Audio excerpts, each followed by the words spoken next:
শুভেচ্ছা সবাইকে। ফুটবল বিশ্বকাপ সবে শেষ হয়েছে। কিন্তু উত্তেজনাটা প্রচণ্ড রয়ে গেছে এখনো।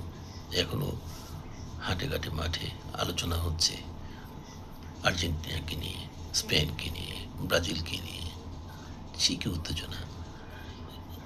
খেলা চলাকালীন না শুধু শহর নয়, গ্রামে গঞ্জে এমন কোনো জায়গা ছিল না যেখানে মানুষের জটলা না ছিল। রাতের বেলা যখন খেলা শুরু হতো তখন তো টেলিভিশনের সামনে বড় পর্দাটা নিয়ে এই খেলা দেখেছে মানুষ এবং উত্তেজনায় ফেটে পড়েছে। অথচ আমাদের দেশেও কিন্তু এই ফুটবল খেলা একসময় ছিল মানুষের অনেক আকর্ষণ।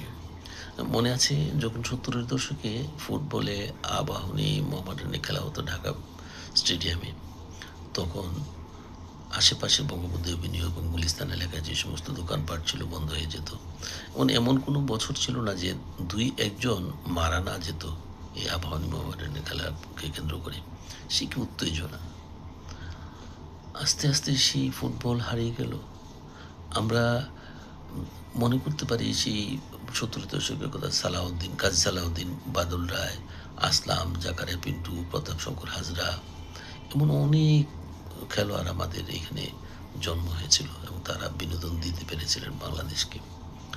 আজকে কেন নাই সালাউদ্দিন, বাদল রায়দের মতো লোক? কেন জাকারিয়া পিন্টুদের মতো লোক নাই?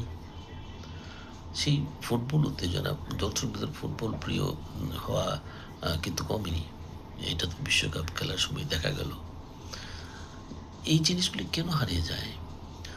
আচ্ছা, এই ফুটবল প্রেমিকদের, ফুটবল খেলোয়াড়দেরকে বাছাই করার জন্য তেমন একটা প্রক্রিয়া দেখা যাচ্ছে না। এই কিছু কয়েক বছর আগেও একটা বিষয় দেখা গিয়েছিল যে প্রাইমারি স্কুলের মেয়েদেরকে পিক আপ করার জন্য একটা জাতীয় ভিত্তিক আয়োজন করা হয়েছিল এবং আমার মনে হয় যে আমাদের নারী ফুটবলারদের যে সাফল্য, সেই সাফল্য পেছনে এটা একটা বড় কারণ। সারা দেশের মেয়ে, প্রাইমারি স্কুলের মেয়েদেরকে বাছাই করা হতো ফুটবল খেলোয়াড় হিসাবে। তো এটা তো ছেলেদেরও হতে পারে। ছেলেদের এবং মেয়েদের উভয়কে নিয়ে যদি এভাবে দেশব্যাপী বাছাই প্রক্রিয়া চালু হয়, তারপরে যে ক্রীড়া শিক্ষা প্রতিষ্ঠান আছে, এই ক্রীড়া প্রতিষ্ঠান শিক্ষা প্রতিষ্ঠানকে যদি আরও একটু সক্রিয় করা যায়, তাইলে তো এটা বাড়তে পারে। অথচ দেখেন মেয়েদেরকে যে এই সুযোগটা দেওয়া হয়েছিল, তার জন্য আমাদের মেয়েরা করলো কি, সাফ চ্যাম্পিয়নশিপ অর্জন করলো একাধিকবার। এশিয়া কাপে তো তাদের বিরাট সাফল্য অর্জন করলো। এই বছরও তো তারা এএফসি কাপে চূড়ান্ত খেলায় প্রতিযোগিতার সুযোগ পেয়েছে। তার মানে হচ্ছে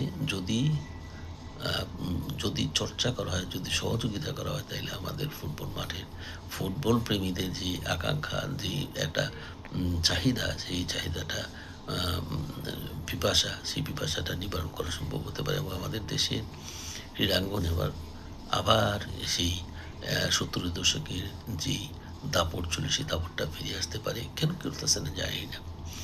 আমি আশা করব যে ক্রীড়া মন্ত্রণালয় এবং ফুটবল ফেডারেশন আবার আগের মতো অবস্থানে নিয়ে যাবে ফুটবলকে।